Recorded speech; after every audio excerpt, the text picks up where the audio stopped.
Good day, you sluts! We're back with, once again, another SlutCast. And it's this time, I'm not just with one individual, I'm with two individuals. And these two have not yet met. This is the first time that these two fuckers have met. We got Gene, coming back from the Mortal Kombat 11 SlutCast, and Guy, my main partner in Left 4 Dead. Say hi.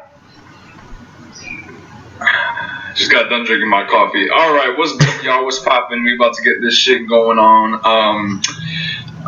Gene, you wanna start it off? Guten Tag, you sluts. So today we're going to be talking about Star Wars. Everybody's least favorite franchise. So, my main man Marcos, start this shit off. Alright, before we get into the main topic at hand, because I'm pretty sure if any of you are wondering, you know exactly why we're even talking about Star Wars now. We're about to hit the Star Wars month once again in December. The first time since 2017, can you believe it? It's been a year. First, let's all talk about our history with this franchise, why we've grown to love it so much. Guy. No, you forgot to say it's also the ends of the main trilogy of Star Wars, even though there's more movies gonna come out. Oh yeah, you're right. The the Skywalker saga ends with Episode 9. Now, before we get to this climactic conclusion, or who knows, anticlimactic conclusion, let's all talk about our history with the franchise. Guy, since you are the main guest usually in my Left 4 Dead videos, and because this is your first time in the SlutCast, will you go first? Yeah, I'll go first. Alright, so with my history with Star Wars, so first of all, I don't even remember. I was like 4 or 3 when I started liking Star Wars. Like, when I tell you, even till this day, I have 1, 2, 3, 4, 5 boxes of Star Wars toys. Like, straight up, no shit. And I don't know what it is, but Star Wars, it caught my eye. It's back in 1977, one of the first ever sci-fi action movies to ever come out that was like space terms other than Star Trek, but Star Trek could suck my ass. But I don't know, I just grew to love Star Wars. I think it's a franchise. It had a good first movie, Episode 4. Well, back in the day it was just called, New Hope. It had a good foundation, and from that movie forward, it was able to branch off, do its own thing, create more movies, toys, games, etc., TV shows, and it's good until now. Now, I'm going to save that comment. Let's go. Alright. It's good. It's an interesting history. Also, a little FYI, Guy is a consistent Battlefront 2 player. So, if there's anybody who's probably like one of the best. Sure, we'll go with that. If there's anybody who probably knows the ins and outs of the Star Wars franchise, we got the perfect man here. Now, Gene, it's your turn. Alright, so my history with Star Wars basically starts with the first episode, basically Phantom Menace, the shittiest Star Wars movie, debatable or not, considering who you talk to. But it basically started with Phantom Menace when I was a kid. I liked the movie. I don't like it now. Please don't kill me.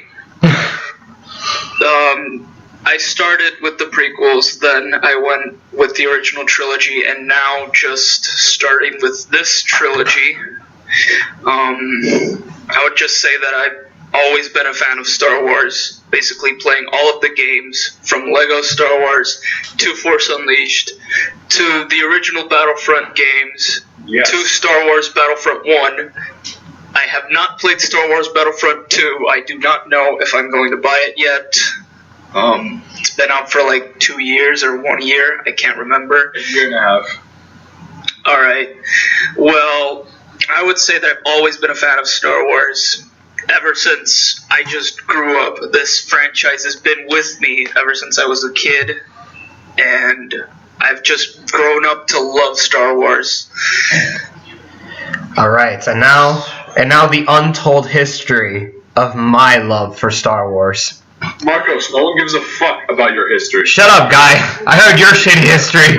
Now you gotta hear mine. His history's gonna start off the same as ours. I don't think anybody wants to hear the same thing. Actually, here's one thing you bitches didn't do that I did. So, my first experience with Star Wars is actually with the trailer of Revenge of the Sith. I saw it, and I was interested about it. My dad showed me all the Star Wars movies that he's owned through the VHS. I actually started with the original trilogy. I started with A New Hope before going into Empire Strikes Back. Seeing Darth Vader revealing himself to be Luke's father has always left an impression on me because I didn't see that shit coming from a mile away. I was stoned to the point that I really wanted to jump into Return of the Jedi immediately after. So I saw those 3 movies. I eventually got Phantom Menace and Attack of the Clones before finally watching Revenge of the Sith in theaters. Revenge of the Sith is the first Star Wars film I've seen in theaters. I'm pretty sure you two can probably relate to that as well. And since then, I've been wanting to get into Star Wars for everything. And much like Gene, I played a lot of I can't say all of them, but I did play a good portion of them, going from Star Wars Episode 3, the video game, a very underrated game for being a movie-based game, the Lego Star Wars trilogies, and Force Unleashed. I own, and Battlefront 2 Vanilla. I own Knights of the Old Republic, but I have not played it. I had to get into it. I never owned an Xbox before, and so then I just got it on PC, so I'll have to rectify that. So, yeah. And I've just kept up with the series from here on out. I've even watched the Clone Wars TV shows, and even the Rebels shows. Even the Rebel show. But yeah, that's my history with Star Wars. Much like the other 2, I guess. Alright, so now let's talk about the 6 Star Wars films that have come up before Disney. Do you want to go in order of the original trilogy, or do you want to start with the prequels? Let's start with the prequels. I mean, that's where it all started, right? Okay. Well, yes and no? Yeah, let's start with the prequels. Okay. Phantom Menace. Easiest to start with. Phantom Menace. It was okay. And the reason why I say it's just okay and other people shit on it is because I can see why people didn't like it. It was too much political stuff, and if you look at the originals, it wasn't. It had political aspects, but it was mainly action. It was mainly a rebel alliance trying to fight a great empire that controls the galaxy. So it was okay. I like the thought of them bringing Darth Maul with 2-blade lightsabers. I think that saber combat, regardless of how bad people say the movie is, I love that part of it. I agree with Obi-Wan and Qui-Gon's fight with Darth Maul is actually probably the most entertaining part of Phantom Menace. But for me, I thought the film was just so boring. I genuinely would fall asleep watching Phantom Menace. There was never a character that I clicked with in Phantom Menace. The world building was good, but... Except for Obi-Wan. Well, Owen McGregor got better as time went on, but with the characters that you're introduced with, most of them are either really boring or really forgettable for me. Or really annoying, i.e. Jar Jar Binks. Darth Maul is cool. Darth Maul is one of my favorite characters in Star Wars, but this movie was not the reason for it. I mean, I would say that I take Guy's stance on Phantom Menace. It's not a shitty movie by any means. It's not a really good movie either. I would say it's just in between. I'd say it's below average. What do you guys think of the pod racing? I think the pod racing scene is really good in terms of, just racing. I don't know. I guess, but for me, I don't know. Everybody praised the pod racing as one of the good things about Phantom Menace, but when I rewatched Phantom Menace, when The Last Jedi was about to come out, I was not really that invested with the pod racing. It just seems like it's like a cut every time like a car passes by at one place, and it just looks silly to me. Like, it's really hard to describe how I felt about it, but I was not like so engaged with the pod racing to the point that I thought it was like one of the best like racing things I've ever seen in my life. Like, it just seems like a cut after cut of when a car just passes by or something. I don't know. For me, I just did not really care about the pod racing. I can see that. And then there's the midichlorians. I don't think it breaks the Force, but I think it's just retarded explanation. And for me, like with the characters, going back for the characters for a second, I think another part that I just don't really like about the characters is just that they're flats, and I feel like it's not really based on their performances. I just think it's more like the script. Like, Liam Neeson and Samuel L. Jackson are great actors, and to say that they put a shitty performance is kind of undermining them. I just think that the script doesn't really give them enough material to work with. Anything else you want to add? Yeah, going back to the midichlorians, the only reason, in my opinion, that they did that was because they wanted to show, even though Yoda is a Grandmaster, Anakin is the chosen one. He is supposed to bring balance to the Force. So the reason why they did that was to show, okay, he has significant, well, not as a kid, but he has the potential to be one of the strongest Jedis or Sith, depending on what he chose, and we know what he chose. Yeah, I feel like the midichlorians was just to show how powerful he was. Even though he wasn't trained, he was just a slave, blah, blah, blah.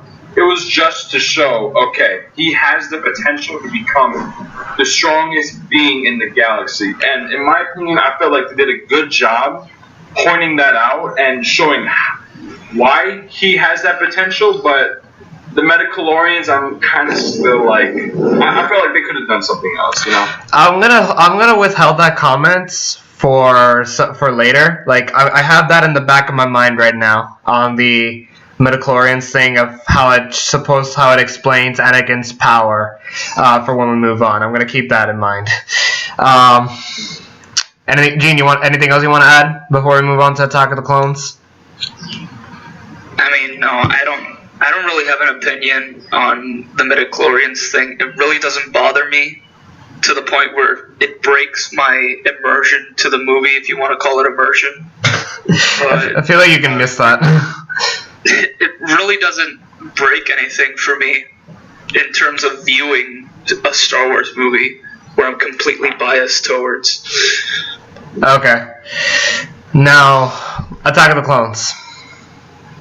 I liked it. Bottom line, I liked it. Reason being, because I liked it, it was one of the first movies out of all of them that we saw a really intense ground battle, and I fucking enjoyed it. I loved that. I loved it. That's all I have to say. Enough said. Marcos, I think you already know my opinion on Attack of the Clones. Yeah, you told me. This opinion, but I also do like it. Reason being, the reason why everybody hates it, and the reason why I like it, Anakin. Same. It's coarse, it's rough, and it gets everywhere. I do like Hayden Christensen as Anakin. I never understood the hate. I'll get to that. But I just really liked Hayden Christensen as Anakin, and I just don't get why people hated him. All right. I still don't. Alright. Now here's my thought. I thought Attack of the Clones was terrible. I think that shit's awful. Now here's the thing. I feel like my reason is different though. Okay, but going by Hayden Christensen, is maybe for the script again, but his dialogue and his delivery is just cringe. It's cringe. Like, if you're gonna tell me I don't like saying it's coarse and rough and it gets irritating in a fucking Star Wars film, and the way in his delivery was just... What? It's not something that I picture Darth Vader to be. It's definitely not in Ben Kenobi's description of how he was in A New Hope. I think his delivery was just... I was never invested with him as being my Anakin. Like, he just doesn't deliver it to me. I'll tell you when he does deliver is in Revenge of the Sith, but in Attack of the Clones, like, I just see him as kind of a whiny little bitch. Like, I see what they're trying to do with him being, like, angry, with him being, like, opposing the Jedi Order. But I think the execution on them is just off. Like, there's so much more that you can do with this character that I feel like they didn't really do it the best way in this case. He doesn't really come across as strong, or I guess charming in the case of Padme. He just comes across as a whiny little bitch. And when it comes, and like, so the entire subplot with Anakin and Padme is off the window. The Obi-Wan's plot was probably the most interesting part of the entire thing, when he discovers the clone troopers, when he sees a young Boba Fett. But at the end of the day, like, it just comes across as average to me. Like, the whole clones thing was interesting, but unless you're a diehard Star Wars fan, I don't really see many moviegoers being ridiculously invested into this. And when you look at the movie that comes after, Attack of the Clones only, like, really affects the film to a minor standpoint, if that makes any sense. But that's my opinion on Attack of the Clones. Alright. The average at best for me. Now, Revenge of the Sith. I think we can all agree on this one.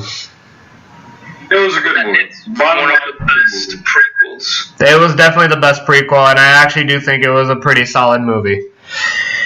Going back to Hayden Christensen, I thought he was much better in this one, but I don't think it's really in the same case of the delivery. I think when he's literally not talking and acting with his face is when he really captures the intimidation of Darth Vader. Yes, Gene, when he shuts his goddamn mouth, that's when he's good.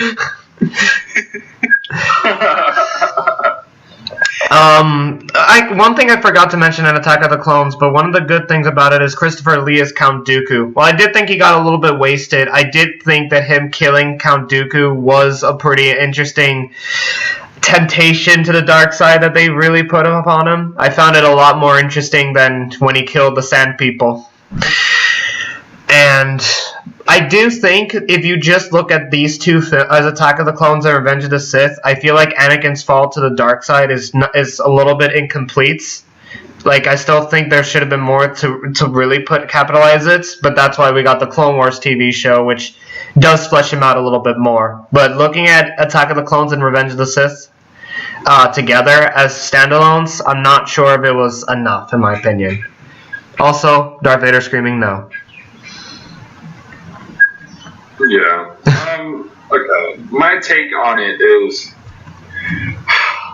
the reason why I liked it was because it had the concrete to show why what happens in A New Hope, and I felt like it was really dope. I felt like they should have, in my opinion, they should have had maybe like a 5-minute scene of the clones or executing Order 66. That's my opinion, because that's such a huge part. I think Order 66 was just fine. I wanted to see action. That's the bottom line. I just wanted to see people dying. I wanted to see bloodshed. I just wanted to see that shit. You're a fucked up person. You're watching Star Wars, bro. You're watching Star Wars. All that is Mortal Kombat right there, what you just said.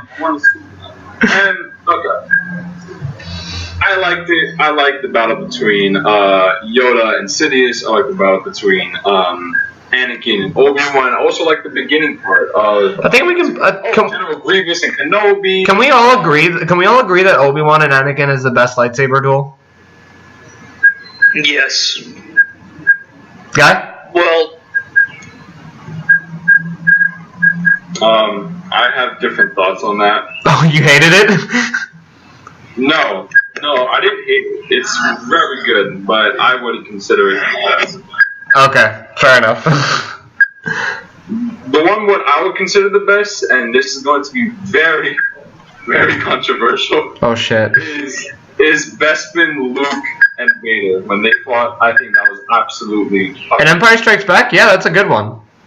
Yeah, so that's my favorite, but yeah. Okay. A New Hope. Good Well, okay. I don't. Oh, sorry, G. Sorry, G. Revenge of the Sith. Sorry, go back there. Revenge of the Sith is one of your favorite movies, from what you told me. Yeah, I mean, the one thing that I do really like about Revenge of the Sith is the interactions that the characters have with each other. Like, Obi-Wan and Anakin are actually best friends in this one, I think. I think that the best interactions between characters have to be Obi-Wan and General Grievous. Just once Obi-Wan just jumps off the ceiling, hello there, and then Grievous just, I just really love those interactions between between Grievous and Obi-Wan. I feel like Grievous should have been in the other film. I feel like Grievous should have been made an appearance in the other films. Like, his debut is in Revenge of the Sith, which I found really weird. Also, the interactions that Anakin and Padme have, the interactions that actually Mace Windu and Anakin have, Yoda and Obi-Wan, Darth Sidious and Yoda. I mean, just every character, I think, hit the nail on the coffin. Yeah, definitely best prequel. Alright, A New Hope. It was a good movie. I mean, it's not my favorite from the original, but it's a good movie. Guy? New Hope, right? Yeah. I thought it was a good movie. Overall, just a good movie. Everything, the plot line, just all of that. The first ever lightsaber battle that we saw, even though it wasn't as fancy as it was in the prequels and even the sequels, sadly, I felt like it had a good concrete. There were Sith and there were Jedi, and they had lightsabers. Sith had red, Jedi's had blue, well, until we found out that there was also green, and they did not like each other. Why? Sith used dark side, Jedi used light side, and that was the line. They had a concrete plot reason that they didn't like each other, and I fucked with it. You know, honestly, Guy pretty much nailed the coffin of how I felt about A New Hope. Everything he just said is exactly like how I felt it. Everything. I literally have nothing else to say. It's a good hero's journey, and it holds up really well, in my opinion. Yeah, it's a pretty simple arc. It's very simple. The characters are actually very well written. Luke, Han. The characters I can easily get around to it much more than the prequels. Like I love the characters in the original trilogy. The only gripe I do have with A New Hope is the lightsaber duel between Ben Kenobi and Darth Vader. I can't really be harsh on that one. That one's the first ever lightsaber duel. I mean, it's not that bad. It's also not the best. It's definitely not the best, but I can honestly give that a pass. It's the first one. I can't really be too hard on it. I know it comes after Anakin and Obi-Wan's like ridiculous fight in lava, but they got old. Okay, that's my explanation.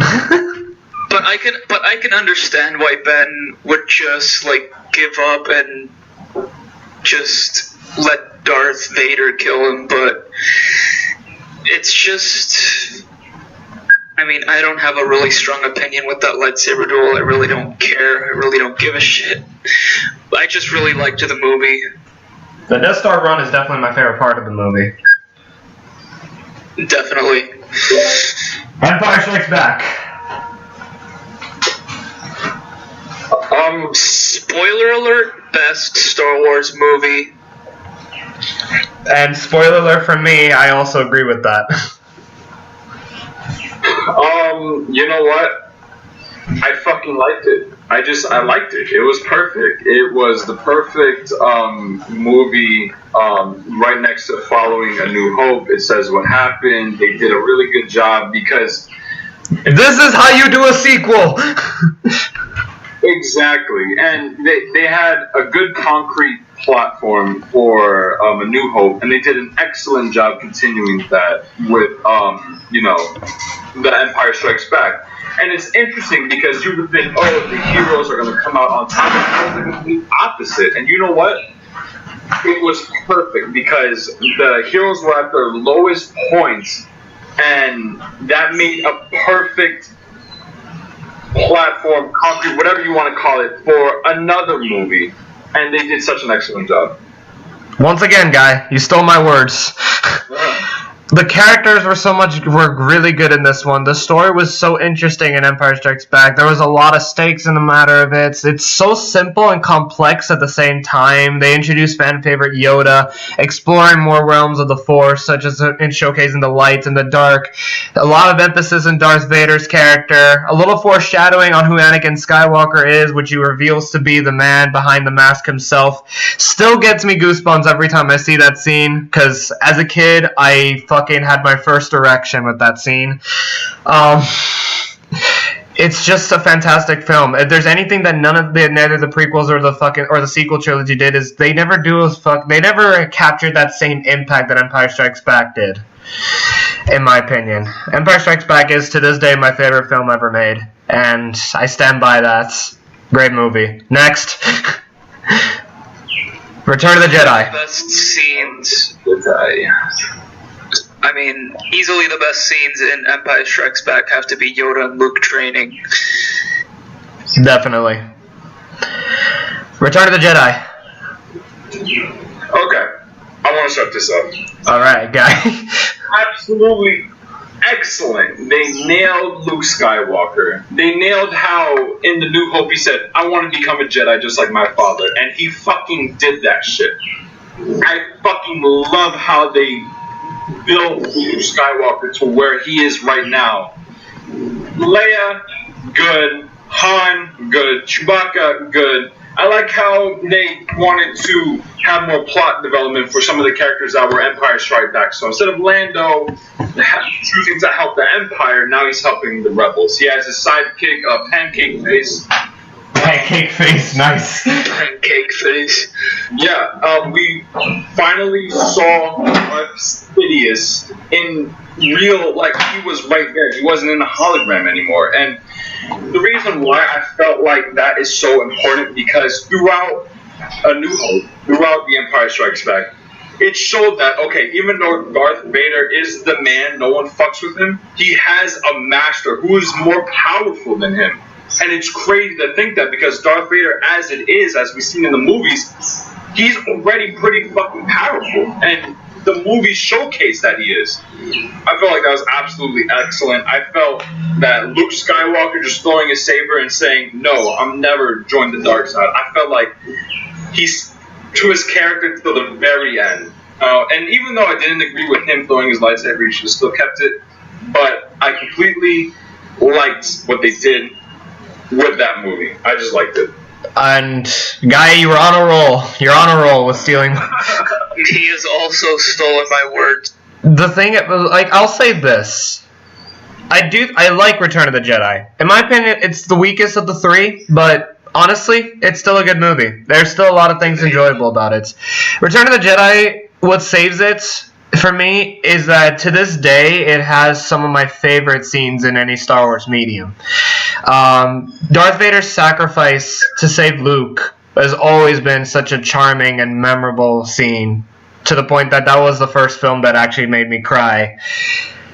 Now, one thing I will have to be a little bit hard on Return of the Jedi is that I feel like out of the three films, the special editions really fucked with Return of the Jedi the most.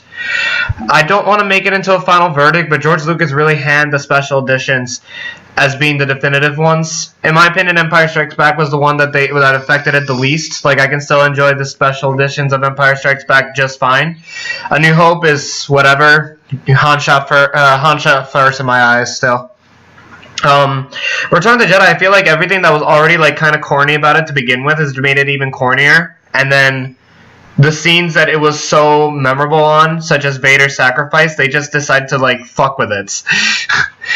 It's like, let's make Darth Vader scream no by killing the Emperor and saving Luke. Like, why? Why do that? Replacing the original Sebastian Shaw's Anakin with Hayden Christensen in the end was questions continuity. But the good things, Mark Hamill was excellent. Much like what guys said, is that I like that they focused on the characters that actually mattered. Like in this film, like the ones I really came back to this film just so I can see Luke, Vader, and this new Emperor that we've never seen in person. And it brought, say what you will, Return of the Jedi, whether you love it or hate it, it still brought a very climactic conclusion to the Star Wars story before the sequels came out. But it was still a climatic story. Or ending. Gene? I think I just literally just disqualified my opinion. Okay. And those are the 6 films. I just do want to say that the only gripe I do have with Return of the Jedi is just the whole plot point between Jabba and Han Solo. That was, to me, just pretty boring, but I do understand why they had to do it. And I agree. It's interesting, but at the same time, it's like, why? It's kind of needed. It's kind of necessary, unless they really wanted to axe Han Solo off, which is definitely what Harrison Ford kind of wanted. But yeah. You know, it was whatever. Like, it's passable. But I would just say that Return of the Jedi as a movie just started once Luke went to Dagobah to see Yoda die. I think that's where Star Wars Return of the Jedi starts. Well, that's what you say from a certain point of view. Yeah, but just nobody got the reference, really? The whole thing between Han, Leia, and Jabba was just like completely like, why? I don't understand, but that's the only thing I have wrong with Return of the Jedi. Mm-hmm. Okay, that's understandable.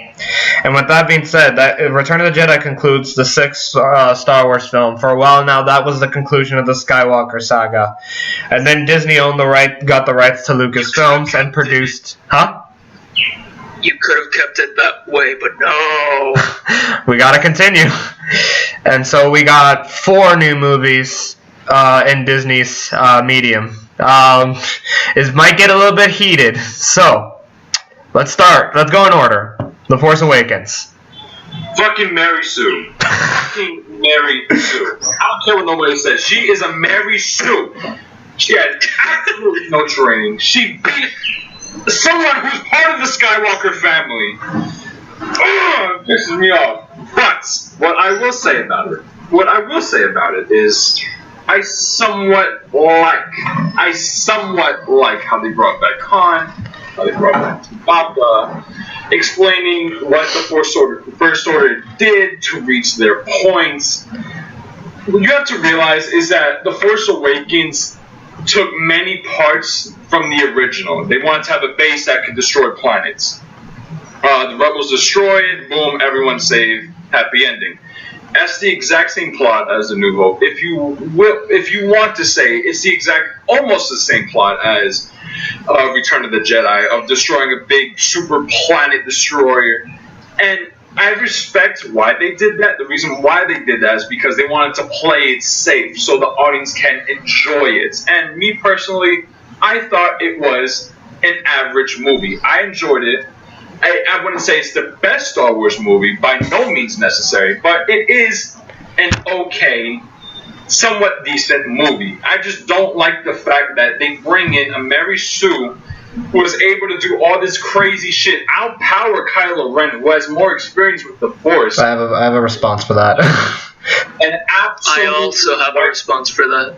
Absolutely wiped the floor. I don't like that. I didn't like it at all. He got shot by a bowcaster. Yeah. He was bleeding. I know, but I just... Okay, I'm going to go to the Mary Sue topic for a second. Listen, I can see this whole Mary Sue thing. The reason why it doesn't bother me at all is because I spent 6 movies with the Gary Stu to an extent. Remember the midichlorians thing that we were just talking about in Phantom Menace? How you said it kind of like explains Anakin's power as being the chosen one? Uh-huh. I just kind of... to me, I see what they're trying to say, but for me, I don't think it excuses Anakin being a 9-year-old who's never flown an aircraft to destroy the entire Trade Federation, or Luke who's never flown a ship, blows up the Death Star, which even Han says it was a 1 in a million shot. To me, Rey being as strong as she is, at least in the case for Force Awakens, more specifically, I didn't think it was bad, because there's a lot of mystery that you can have with this character, and there's a lot you can do with this character. It just really comes down to how they use it and how they explain her power and her, where she got it. They didn't really need to explain it, in my opinion, in this film. And to me, I thought Rey, while not really a perfect character in my eyes, is just a fine character. I thought the film was really entertaining for what it needed to be, which is to reintroduce the franchise into this rebooted new sequel trilogy. And so for me, I thought the new characters were well done, if not a little bit underdeveloped. Like, say, Poe Dameron, I wanted to see more of him and his chemistry with Finn, which I didn't get enough of. But I did enjoy Finn. I did enjoy Rey. I enjoyed seeing Han Solo return, and the cliffhanger ending with Luke Skywalker got me super excited for more Star Wars. I thought Force Awakens was a really good movie. Was a damn good movie. Not perfect. It could have tried to be an original plot, but after seeing how I felt about the prequels, with the exception of Revenge of the Sith, I thought Force Awakens did what it needed to do. A solid movie, in my opinion. Force Awakens is not as bad as the other one. He who shall not be named, but I think Force Awakens, in my opinion, was just a good movie to start off the sequel trilogy. I mean, to be honest, the beginning of Force Awakens just got me interested because we see Kylo Ren fucking stop a laser in midair. Yeah, I agree. We have not seen any other Sith do that. I was hooked on my seat once I saw that, but once Rey beats Kylo Ren after seeing that he stops a fucking laser, like, that really just turned me off once I saw Rey beat Kylo Ren. I still don't understand why they're hyping up Rey as someone in the Skywalker lineage. I don't know why she has Anakin's lightsaber. Oh yeah, that never got explained. It'll probably be explained in episode 9, but I still don't understand why she has Anakin's lightsaber. For all no, why is it so special, basically? Because that lightsaber had, like, fucking memories up the ass when she touched it. Now, Force Awakens, I don't really have any gripes with, considering just Rey. I think Poe Dameron, really well-written character, which we didn't see anything of him in Force Awakens, and we saw less of him in Last Jedi. Finn, I liked his character. Pretty well-written character. Nothing out of the ordinary. Is also well-written, but in Last Jedi, I think she's completely terrible. We'll get with Last Jedi when we get to Last Jedi. Just stick with Force Awakens. I want to bring up one point as well. One thing that I wish that they did, the main reason why they wanted to make Kylo Ren is because they wanted to make another Darth Vader. He was the grandson. He wanted to live to the power that Darth Vader had.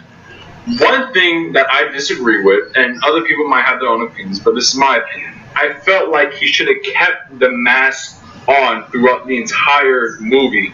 Him removing the mask, in my opinion, he looked like a straight up pussy. Like, I don't know what it was. I didn't. It's probably Adam Driver's face. Let's be honest. Down without the mask. Because when he had the mask on, he sounds so fucking evil, and I like that. Oh boy, when you saw that in the theater, like his voice really got me like, ooh, it's scary. With surround sounds and shit and CXC was whoa. Yeah, I'll admit the mask was cool. It's probably Adam Driver's face, let's be honest. I don't know, but like for me, I like going back again, back to the Kylo Ren and Rey fighting scene. I found it a lot more believable for Rey to beat Kylo Ren, considering the circumstances that led to the conflict in the first place.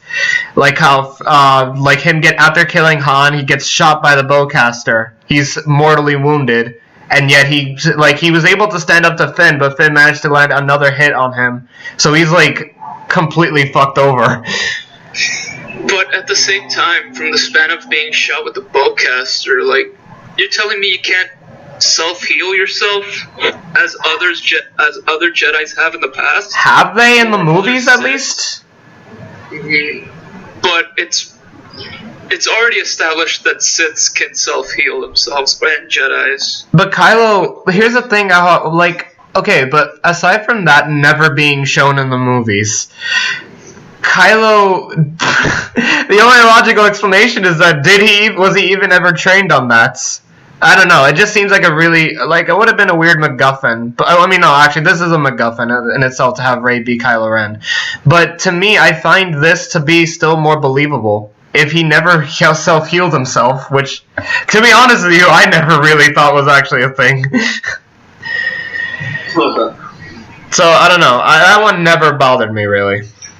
Moving on from Force Awakens. Wait, before we get to the one you're thinking about, there's one that came between them. Rogue One. God damn it. I liked it. A lot of people had their own reasons why they didn't like it. I felt like it was a good reason showing how they got the plans to the Death Star. Should have been explained in a movie? No, I don't think so. I think if they would have left it off as a lot of people, sacrifice their lives to get the plan so they could destroy this planet killer, I like that idea. Should have they made a movie? In my personal opinion, no, they got their point across. But they did make a movie, and it was a really good movie, so I did enjoy it. Gene? Rogue One is fine. That's it. I think Rogue One was pretty overrated, if you ask me. It's just fine. It's just fine. Like, they were gonna die. I knew it. We all knew it. We all knew that they were gonna die. It's a fine movie. It's okay. I'm kind of with Gene in this one. I think it's fine. I think it's a little bit overrated. Like, a lot of people overrate this movie, in my opinion. Like, say it's the best Star Wars film to like a really good Star Wars film to one of the best ones, and I'm not sure if I really agree with that, because characters are really flat to me. Some of them are either really forgettable. Like, does anybody remember what the blind guy's name? No. Exactly. I just refer to him as the blind guy. Exactly. Jyn Erso's whatever, she's pretty boring in this one. Like, Felicity Jones didn't really do anything with this character.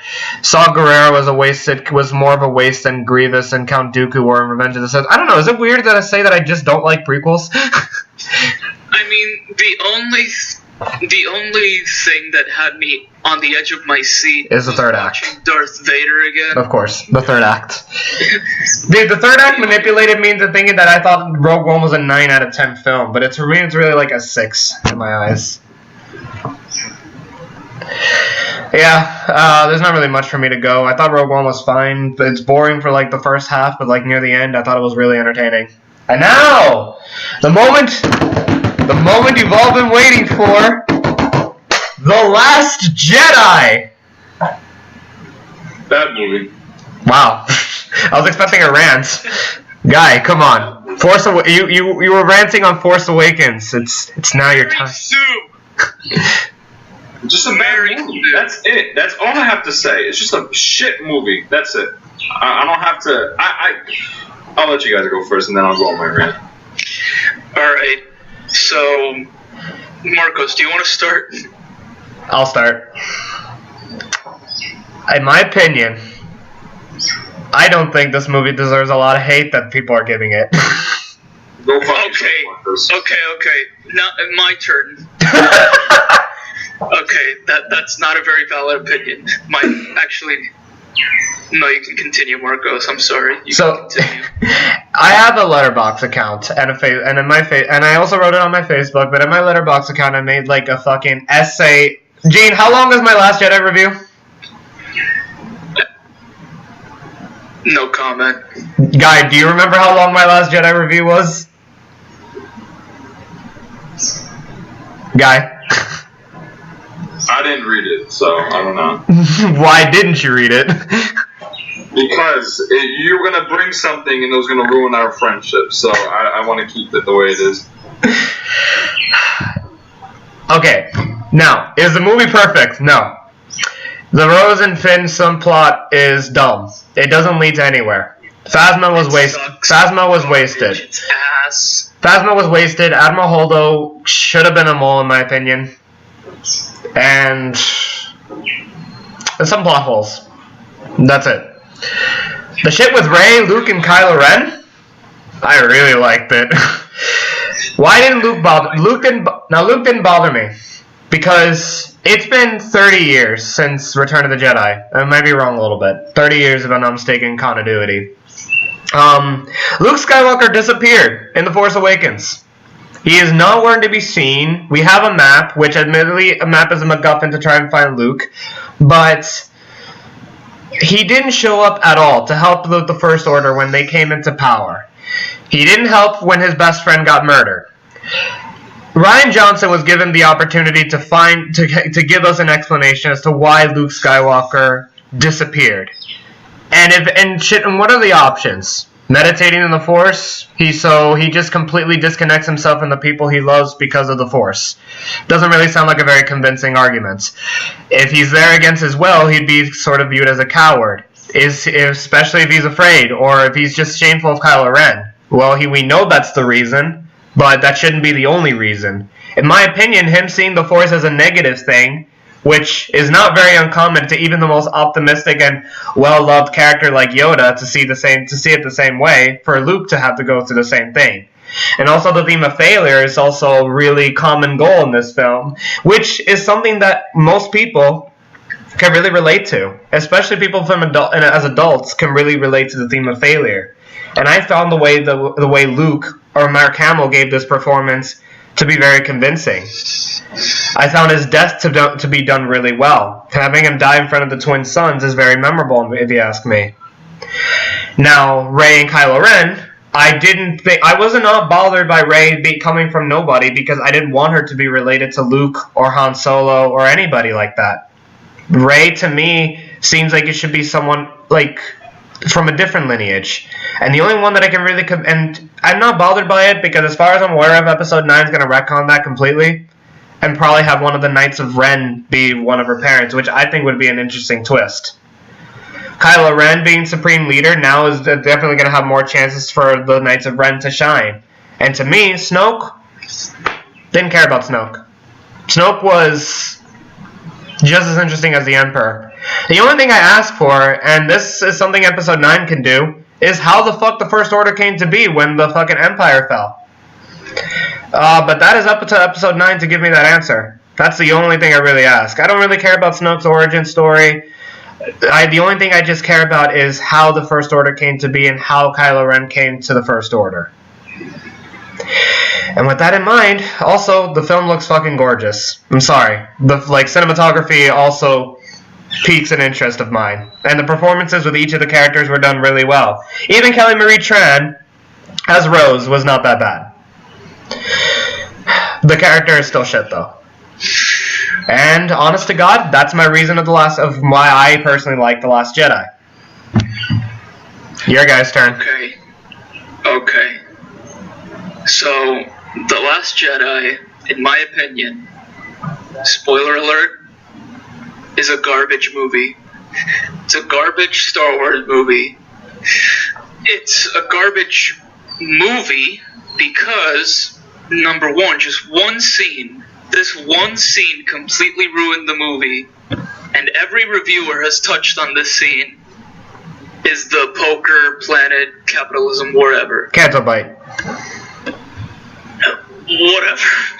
The planet was completely stupid, and if that whole planet was just to set up Rian Johnson's trilogy on Star Wars, I do not want him to do a Star Wars trilogy. It most likely is, considering how the epilogue was. Those scenes were completely... I don't even know what to say. We can both agree. I think you and I can both agree that Finn's entire arc in that film was just pointless. But what about with Rey, Luke, and Kylo Ren? Okay, but moving aside from the poker planet, just the only good thing that I can say about The Last Jedi are the character interactions between Rey and Kylo Ren. They were pretty well written. They have pretty well character interactions. The lightsaber duel between their enemies, I don't remember what they're called. Praetorian Guards? I might be wrong. That fight was very good. I liked it. But that's the only thing that I really, really liked about the Star Wars Last Jedi. How they killed Luke, it's fine. I don't care.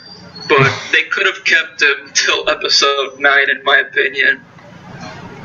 But I really don't have much to say about The Last Jedi other than it's a garbage Star Wars movie. Guy?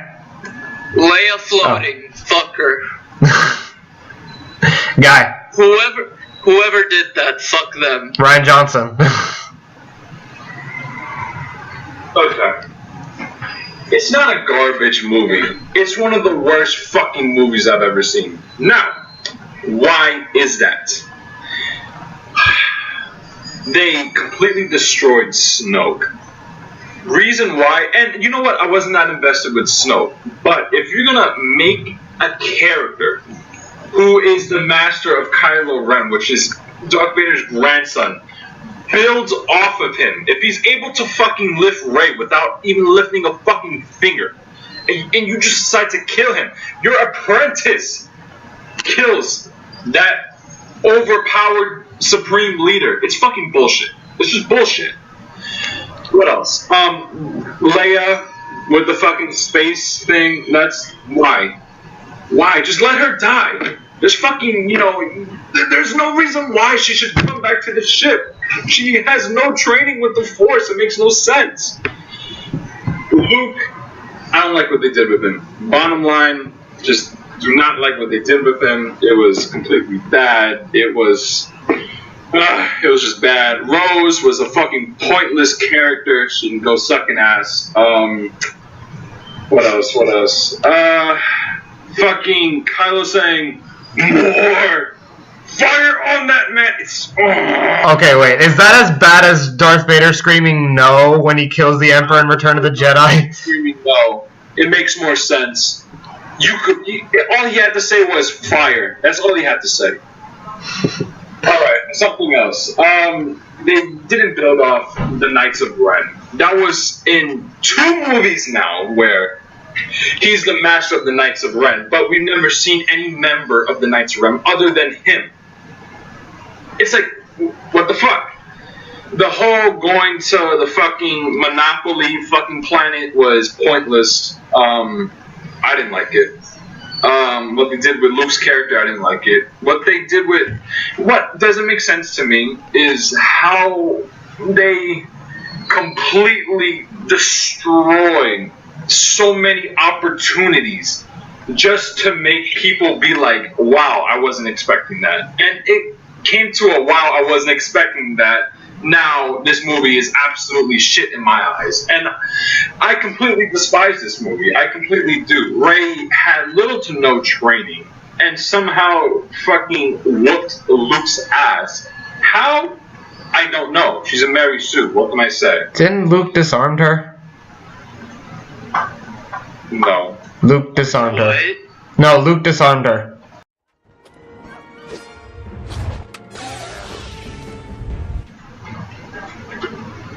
Regardless, Luke shouldn't have been a bitch. As soon as Rey grabbed the saber, Luke should have hit her with a force push and be like, bitch, I was trained under Master Yoda. Listen, sit the fuck down, you know? Because he has that power to do that. He destroyed a whole fucking little block brick house just by one hand. You know, it's like, come on now. And I don't like how Luke Skywalker died. Regardless of the two sons, that was fucking bullshit. Reason being is because what the fuck killed him? And here's my theory. The only thing that killed him is when you portray a force vision onto someone and you get physically damaged with that whatever. I feel like the only reason why he died was because he felt the pain that his force vision felt when he got sliced 2 times by Kylo. That's my only theory. They foreshadowed it in the movie that the energy would be too strong for him. On that, excuse you. They never decided to make any comic books on that. Not saying why he died, the reason why he died. Luke's character was absolutely destroyed. Absolutely destroyed. Leia, she's alright. Rey, I don't like her. Finn, he's okay. Rose, I fucking hate her. Poe Dameron, he's okay. Chewbacca, they could have done so much with Chewbacca. They completely failed to. That was Han Solo's right-hand man, and for him not to at least have some, like, at least even 5 minutes, like, doing something. You know, it completely ruined it. Just the movie pisses me off. I don't like to talk about it. You know, they foreshadowed the force projection thing that was announced that could kill someone. Like Kylo Ren specifically said that to Rey. You're not doing this. The effort would kill you. Because he thought that the whole force projection between the two was not. He knew that it was not her doing. That it was a stronger entity that would be doing it. Because the energy would be too strong for her and it would kill her. Even then, I don't think that should have happened. He's the son of the chosen one. If that's the case, his midichlorians were high. Why wouldn't his sons also be high? I think they completely scrapped the midichlorians thing, let's be honest. No, it's canon, so you have to think about that as well, regardless if you like it or not. I completely just disagree with that movie. Everything that they did was just absolutely bad. The only character that I really enjoyed in The Last Jedi was BB-8, believe it or not, because BB-8 is just a funny-ass character, but other than that, everything else is just absolutely horrific. I can only defend this movie for one of 2 things. The Leia flying... Hold on, was I done? Huh? Other than that, the only credit that I would give this movie is visually one of the best Star Wars movies. Like, visually. All the effects, everything, all the explosions, blaster fire. Great. They nailed that. But development, character development, plots, conflict, it was fucking destroyed. So, yeah. I can defend the Luke Skywalker. Of why he's the person that he is. Luke, since the beginning, was never a perfect person. He has his morals, and he has flaws. He makes mistakes, and he always gives up. Since Empire Strikes Back, at least.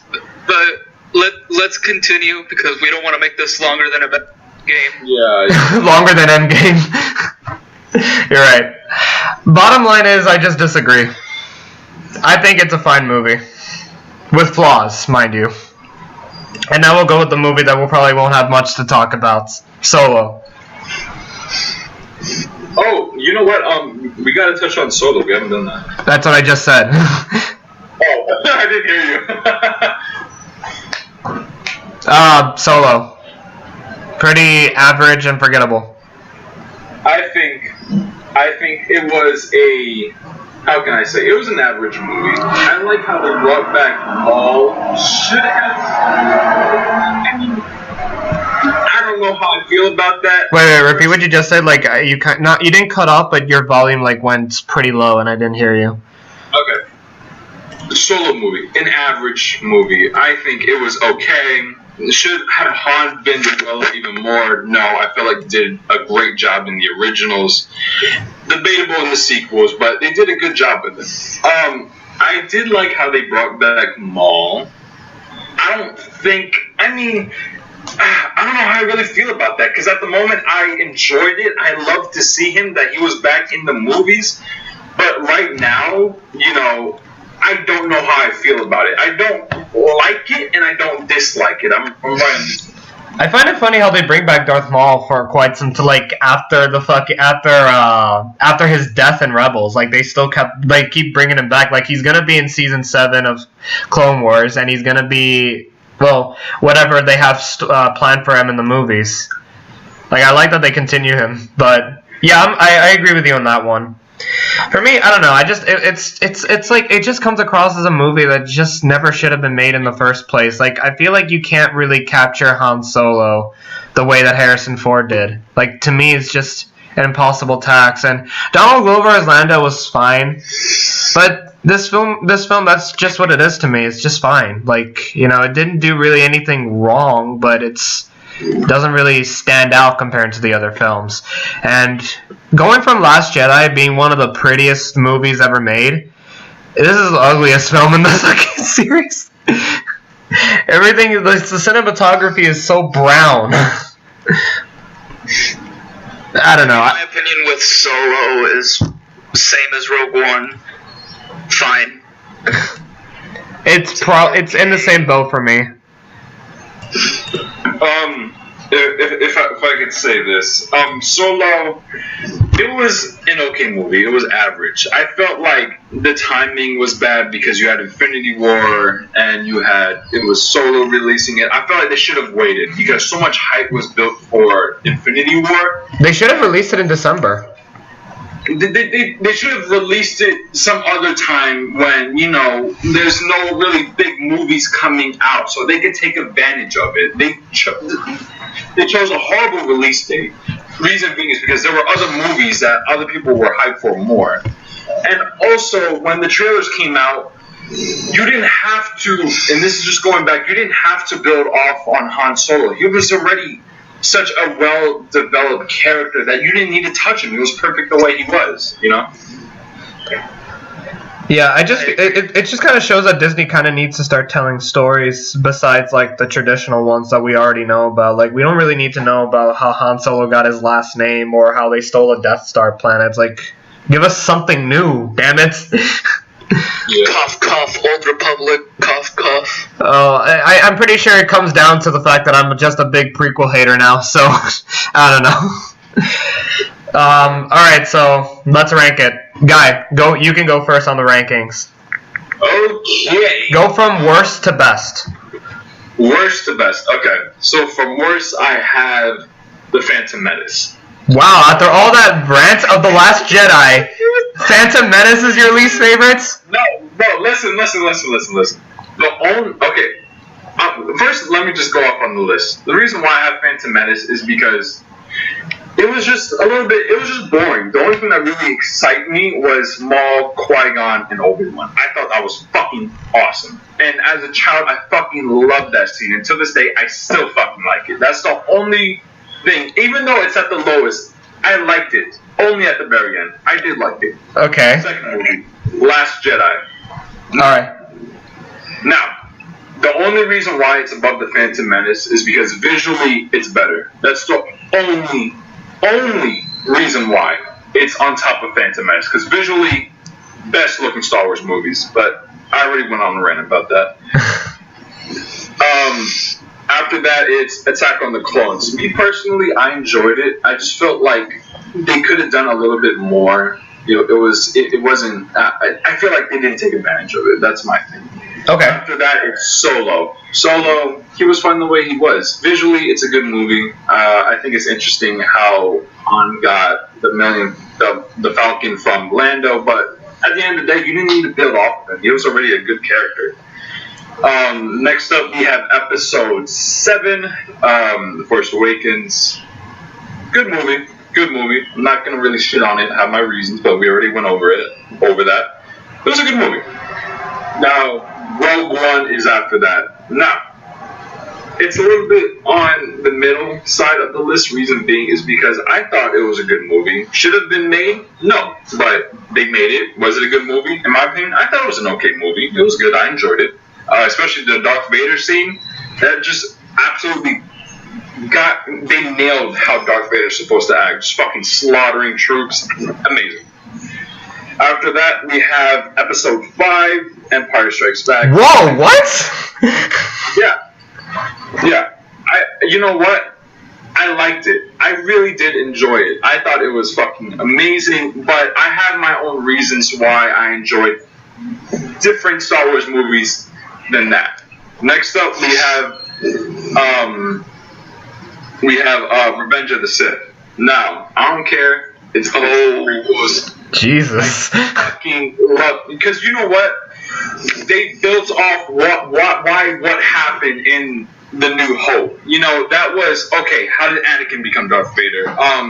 What happened to the Separatists? Like, what was the end? How did this amazing Republic turn into the Empire? How did Chancellor Palpatine become the Emperor, Darth Sidious? I felt like, even though it's a prequel movie, and even though people still have the reasons why they don't like it, I felt like they left it off at a strong point to lead up to The New Hope.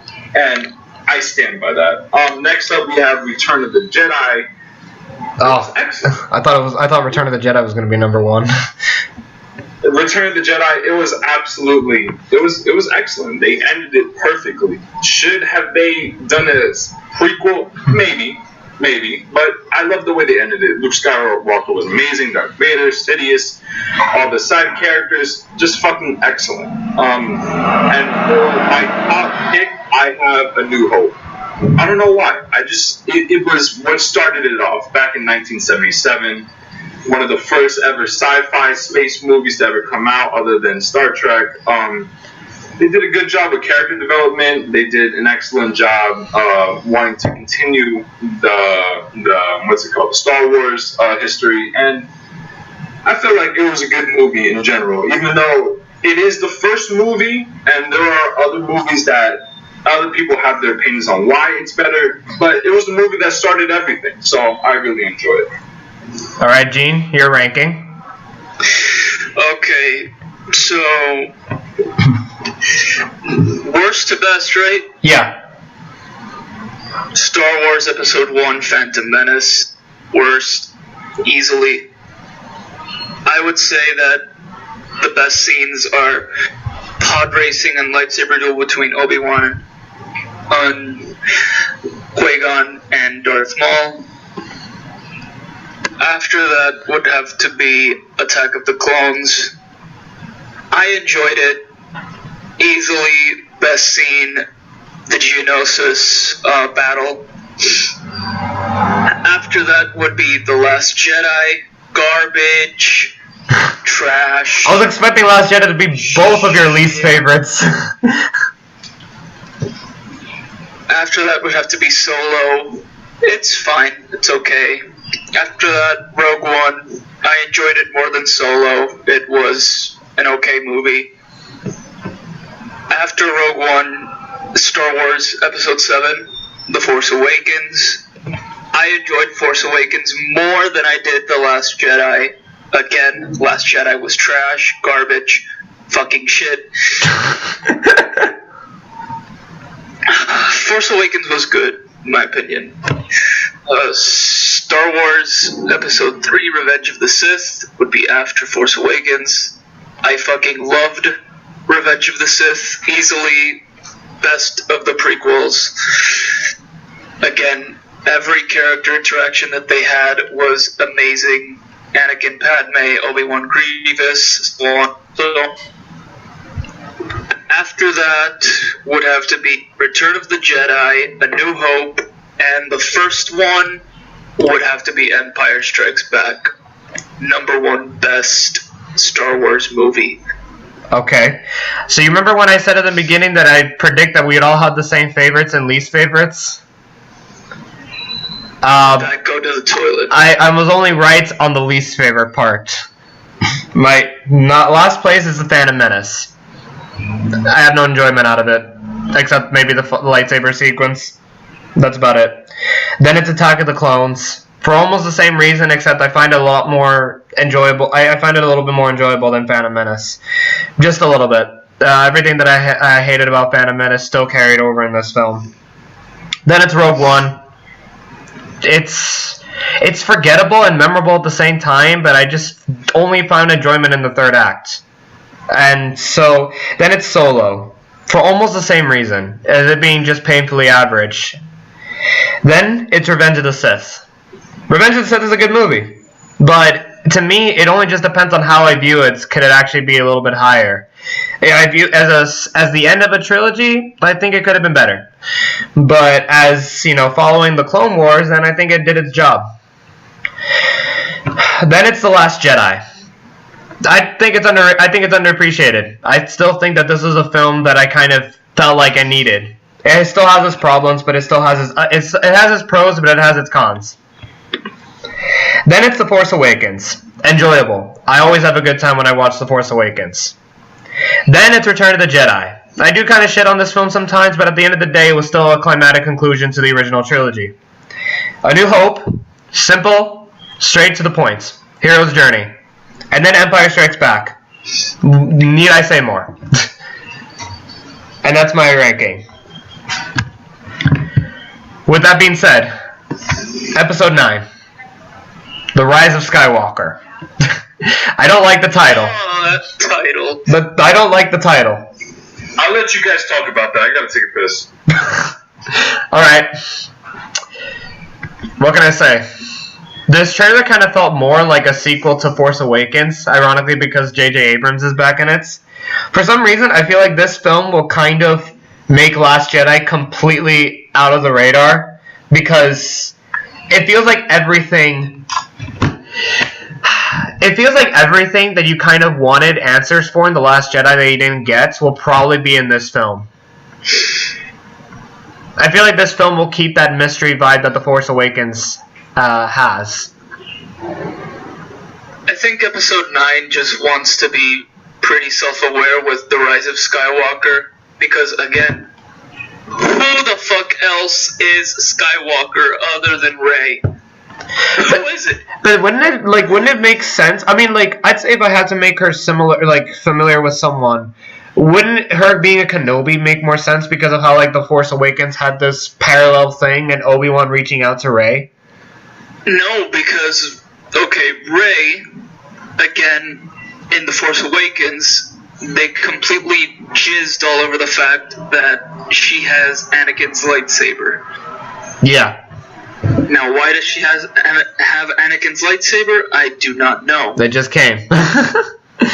Now, the second reason would be, again, who could it be? Because it's already pretty established, that Ben Solo is also a Skywalker, who's Kylo Ren. Now, that's already established, so, again, who else could be a Skywalker? Well, and Leia's still alive in this one. Yeah, so Leia could say, now, I have a theory, but I don't know if I want to get into it. No, go ahead. We're talking about Episode 9 right now. But do you remember the scene where Leia is hugging Rey? Yeah. Okay, I think that by that point, Leia will say to Rey that she is her daughter. Now, there could be... Oh, actually, that actually is still open in the air. You're right, because Kylo Ren did tell them that they were filthy junk traders, and he could be lying. There could be some plot inconsistencies with that. No, but I don't know. I don't think there would be. I think that in that specific part of the trailer, Rey is crying and Leia is also crying. So I think that Leia is going to tell her that Rey is her daughter, and I think it would be okay, Kylo Ren and Rey fighting, instead of this time being a father-son dynamic. It'd be brother and sister. It would be brother and sister dynamic. And honestly, I would say that. Huh? I would also say that would be a way to bring Episode 9 as a good movie.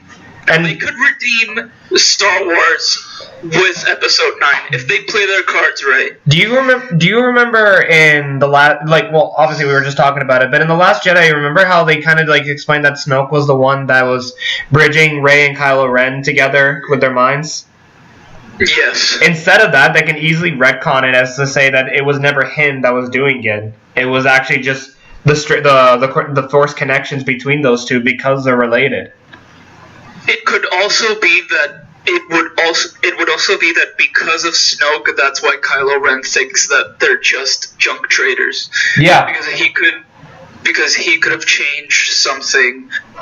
He could resent those feelings. He could easily it's sort of explains how those. Oh, dude! And he also says that they're dead. Yeah. As far as he knows, he doesn't know that Leia's still alive. He also pretty much killed Han Solo, and that's honestly what I was gonna say, as to just sort of defend Leia's Force flying thing for just two things. One, we've never seen her use the Force, and B, they needed her alive because her Episode 9 was supposed to be Leia's movie, and she was supposed to be, as far as I know, she could be Kylo Ren's last hope to come back to the light.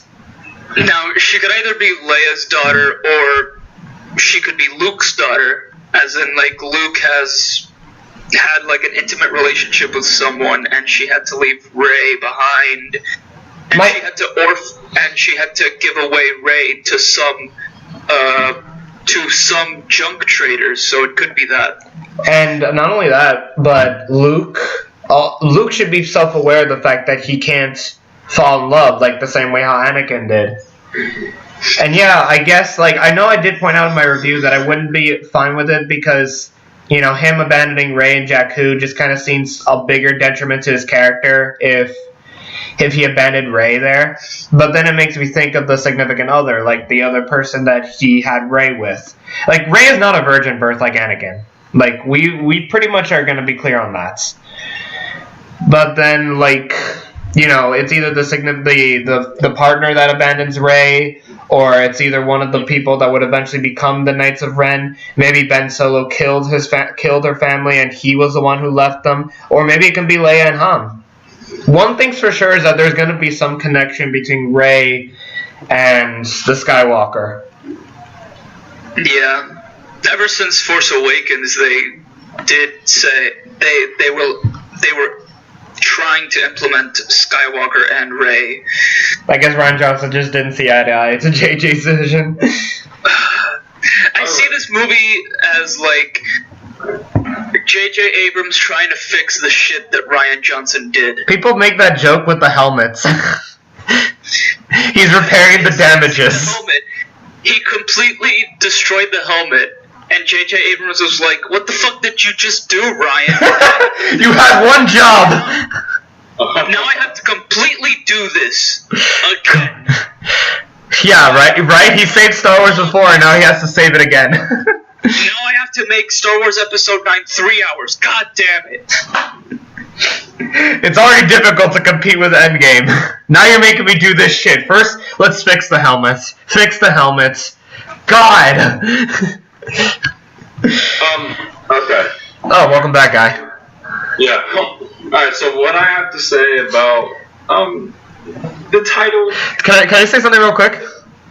Yeah. Did you finish taking a piss on The Last Jedi? Yeah. Okay, that was... I guess I was the only one that found it funny. Alright, fine. Continue. What I would say, the title, it's okay. I don't really know. It's okay. I'm gonna say this. I thought Force Awakens was the only one that I did not have a problem with the title, because I remember when The Last Jedi's title came out, I was like, really?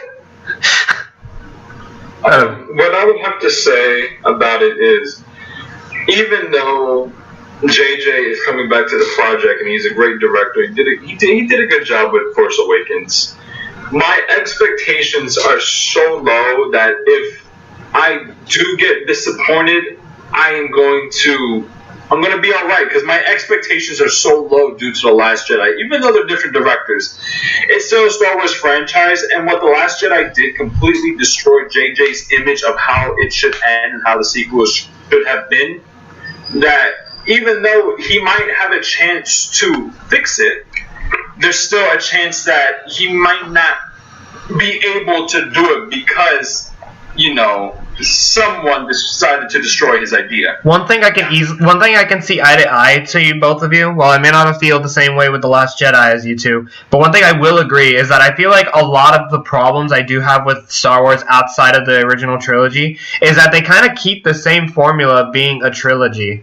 And I feel like there's not enough time to start developing your characters the way you intended. So when you have a movie with two different directors with different visions, you're going to have to work with that regardless, and it could be a mess. Like, I agree. Episode 9 could be great, but it could also flop because of The Last Jedi. And, yeah.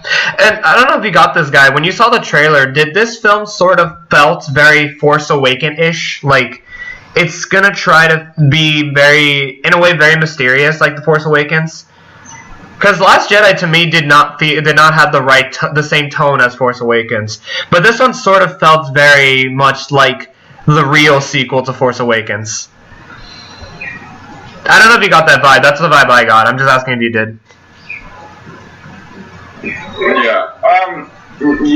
Like I said, I hope it's going to be a good movie because I am a really big Star Wars fan, and I want to be able to continue to be a fan, but if they're going to continue to ruin the trilogy that I loved as a child, I don't want to be a fan of it. So that's why I'm saying my expectations are very low, regardless of who the director is. I just hope that this movie really redeems itself, and regardless of how long the movie's going to be, because I'm going to watch it, because I'm a Star Wars fan. I'm going to watch it. I just really hope it's a good movie. That's all I'm saying. Okay, fair enough. What else can we talk about? How do you think about Palpatine's possible return? And what are your theories of what it could possibly be? Theories. He cloned himself, or he figured out how to become a Force ghost, and even though he's a Sith, he could have became a great Jedi and used both sides of the Force. Now, I feel like if he returns, it's going to be bad, and the reason why I say that is because the original trilogy, even the prequel trilogy, did such a good job developing his character and his ends in Return of the Jedi that you don't need to build off of him anymore. He was perfect the way he was, the way he died, his life, it was perfect, and it fit right in. I have a question. What if they pull up a holocron thing, and they actually, and he, in a way, I guess, taught Snoke the ways of the dark side before, or at least, because you know how holocrons can, how Anakin had a holocron for Ahsoka, showing him, how to become a Jedi back in Rebels?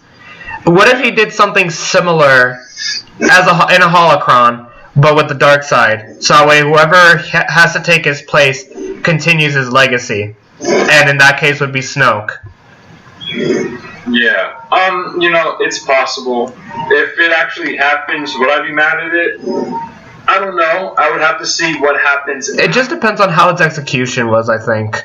I feel like if they do that, I feel like it would explain how the First Order came to power after the Empire's destruction, how Snoke is as powerful as the Emperor, it seems like. If there's something the point is, I feel like there has to be a connection with Emperor Palpatine regarding Snoke, the First Order, and Kylo Ren. Yeah. Gene? Yeah. Oh wait. I don't know.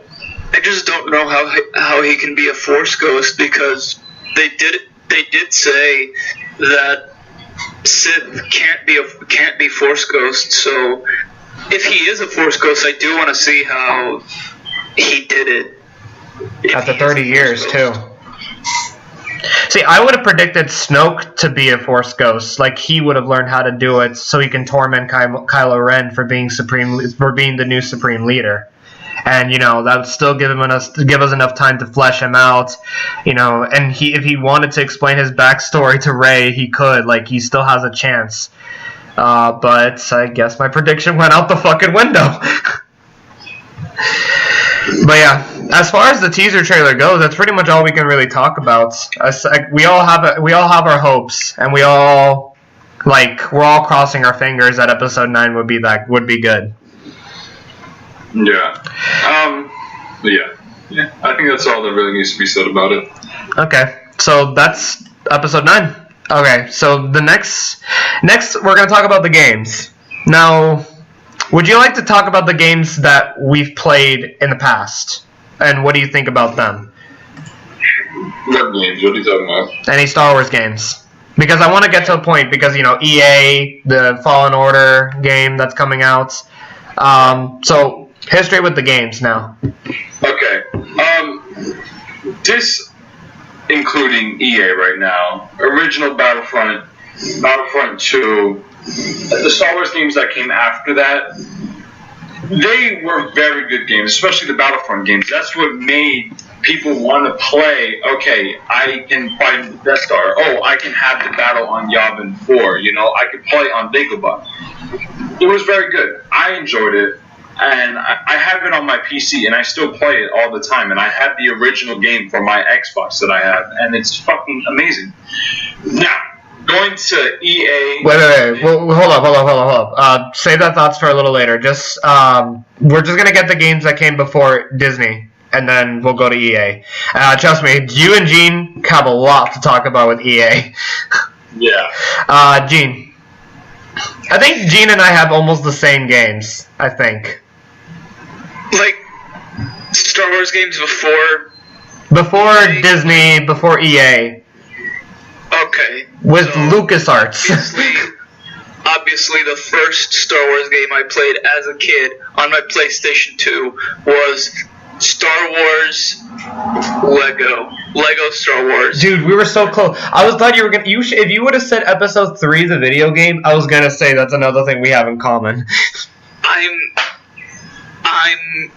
going to say that after. Like, we already talked about this. Like, Lego Star Wars, the prequel one. The original, the video. Then I played Lego Star Wars, the original trilogy, and then that's where I played Star Wars Episode 3: Revenge of the Sith. I love the complete saga. To this day, is still my favorite Lego game, and it's one of my favorite Star Wars games. But like that combined with Battlefront 1 and 2. I have Battlefront 2 still on my PlayStation 2, and I also got it on PC. The original Battlefront, I don't have it, but I did play it a lot on my cousin's Xbox at the time. Addicting. Favorite Star Wars game has to be Star Wars: The Force Unleashed. The first. I'd say Battlefront 2. Pandemic Studios Battlefront 2. Guy, what's your favorite Star Wars game? Lego Star Wars: The Complete Saga. Definitely the best Lego game in my eyes. Yeah, I don't know. I fucking enjoy it. And now that they create the full trilogy in a game, they made it. It's Lego, so it's very unique. It's very different, but it still has the same aspects. It still tells the same story, even though there's no dialogue. You know what's happening. I think the fact that there's no dialogue makes it so much better for me. Yeah, and all the side missions that they have in it, and the quests and the challenges, it's enough to get a lot of hours into the game before you complete it at 100%. It takes a while. Definitely. I know that because I'm playing it on my phone as we speak. And it's a fun-ass fucking game. I forgot it came out on the phone. Yeah. It came out on the phone? Yeah, it's free. I'm getting it. I'm getting it. I'm getting it. Okay. Now, this one, I think you both are going to take the reins because, Guy, you played the EA games, and Gene has opinions on the canceled Star Wars games. I have not played... I played a little bit of Battlefront 1 of EA's. Actually, this is pretty funny. But I'm currently downloading Star Wars Battlefront 2. Oh, really? Lol. Well, then. Okay. Guy, I'm actually curious about your opinion on the EA games, actually. Considering that I didn't meet you when the first Battlefront game came out. And, ever since you became my Left 4 Dead buddy, through thick and thin, the only thing I've noticed recently is that you play hundreds, maybe even thousands of hours into Battlefront 2. Yeah. Why is that? Tell me your thoughts on the Battlefront games that have come out. Okay, well, first let me start off with the original Battlefront. I did play it, but I didn't have the Season Pass, and I didn't want to get the Season Pass because I was disappointed that it was only one era. Because Battlefront, they had so much opportunity to build off of the Clone Wars, and they could have, anything that they put out was going to be canon, so they could have made their own little side story of maybe like a clone trooper and blah, blah, blah, It was good for people that had the Season Pass. For people that didn't have the Season Pass were very limited, and it got very repetitive very, very quickly. I still have Battlefront 1 on my PS. Actually, Battlefront, when I got my PS4, it came with Battlefront. And I played it, and it's just empty in my opinion. It felt like it didn't have anything that the other two games had. Yeah. I didn't buy Battlefront 2, so I can't really say much, but from what I can say, it's an improvement, but doesn't seem like a big improvement. But I'll wait for that. Yeah, and with Battlefront 1 EA, I felt like they did an okay job with the blasters, but the lightsaber combat, oh my god, was it crazy. It was fucking awful. It was so fucking bad. But I still played it because it was one of the most recent Star Wars games. At the time, it was actually pretty good if you had the Season Pass, like I said. But some people couldn't afford the money to get the Season Pass because, they had bills or other shit that they had to do. So, I felt like it was very limited, and what they did was pretty bad. Now, going on to Star Wars Battlefront 2, when the trailer came out, everyone was hyped, everyone was excited, and when they came out saying that there was no Season Pass, that every content that was going to be coming out would be free, everyone was excited. I was excited. Now, I was still nitpicky.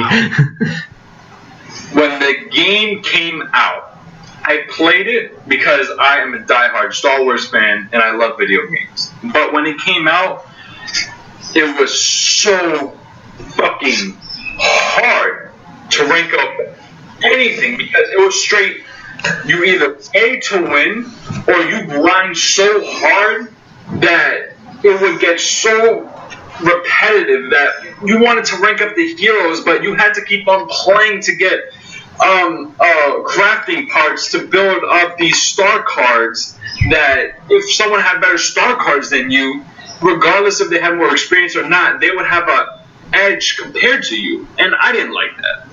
Now, when they fixed the loot box situation and they made it to where a standard, standalone, you keep on playing with one character, you level him up, you keep on leveling up with the officer, Luke Skywalker, Vader, blah, blah, blah.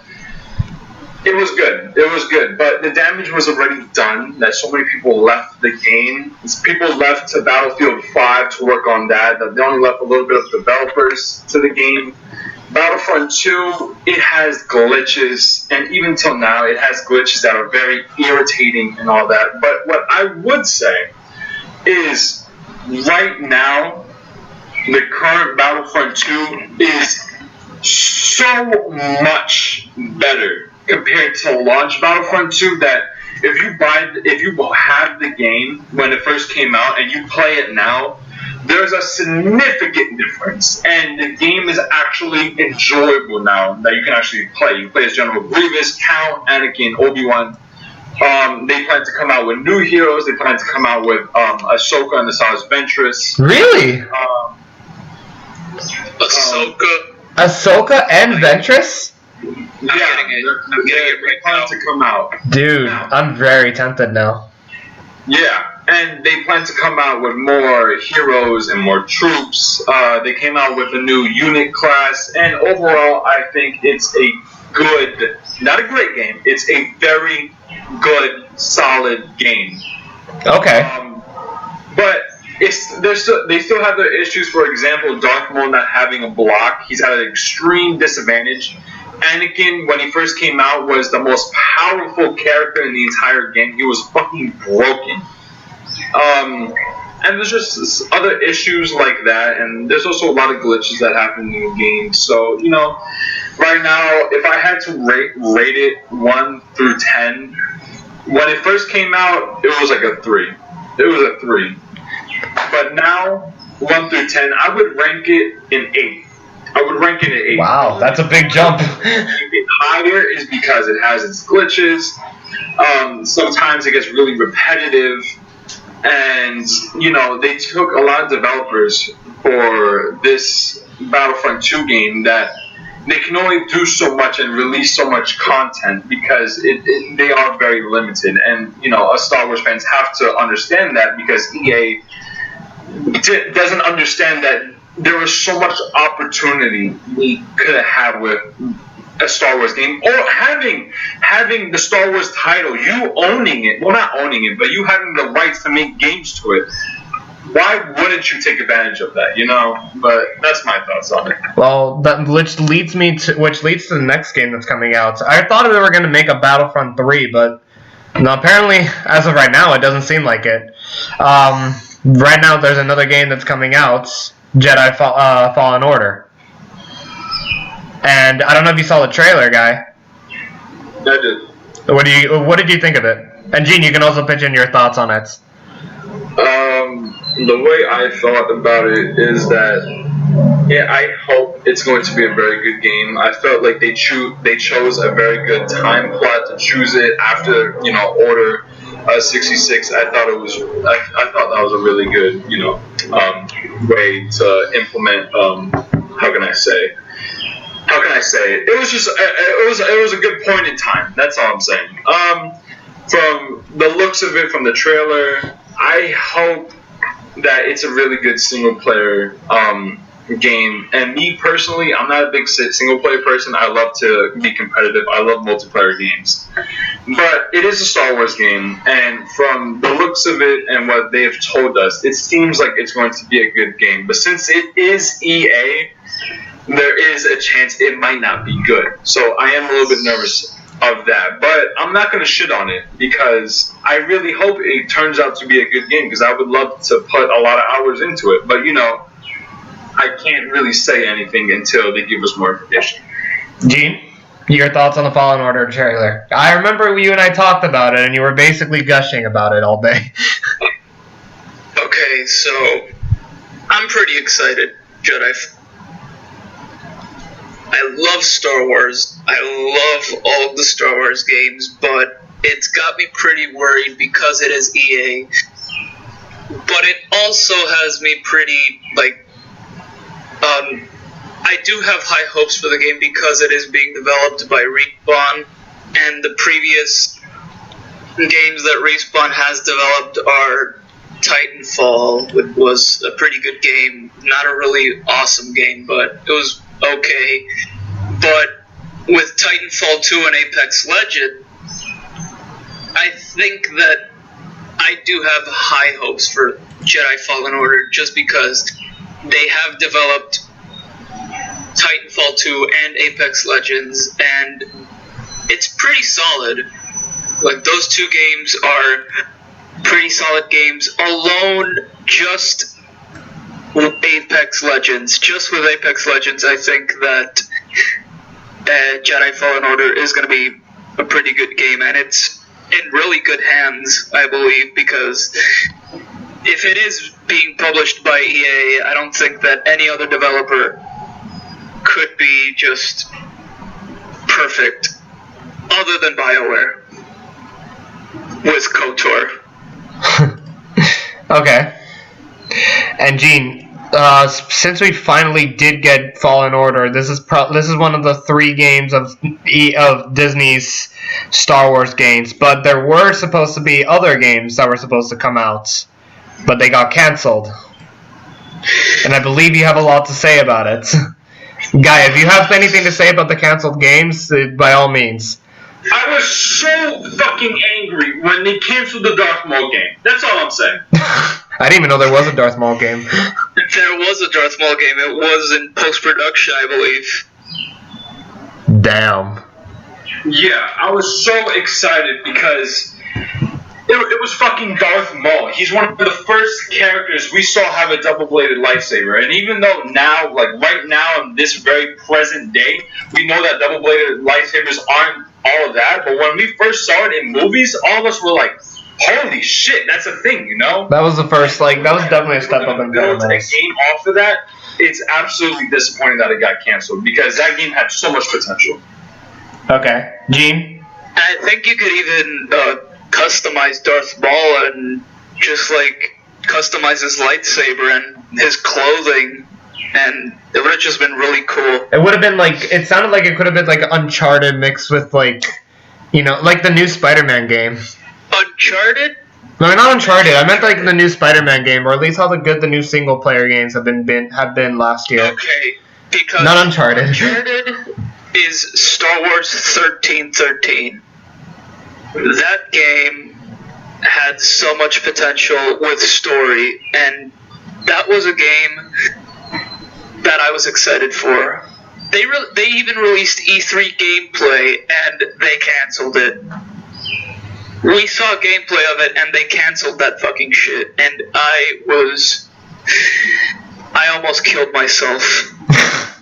Because that game was basically, you play as Boba Fett. You play as Boba Fett, and it's almost the same gameplay as Uncharted. Wow, they canceled a Boba Fett and a Darth Maul game. Imagine playing as Boba Fett, just jumping and jetpacking all the way through and killing bitches. And Star Wars Force Unleashed 3. Okay, so now that you got your I don't know anything about that. So now that we got to now we're going to the meat of the entire thing. We've already expressed our opinions, or you guys have already expressed your opinions on the movies, the games, the fact that there are some games that are canceled, how one game was pretty bad when it came out, but now it's pretty good now. Do you think that Disney's ruining Star Wars? Okay. Alright.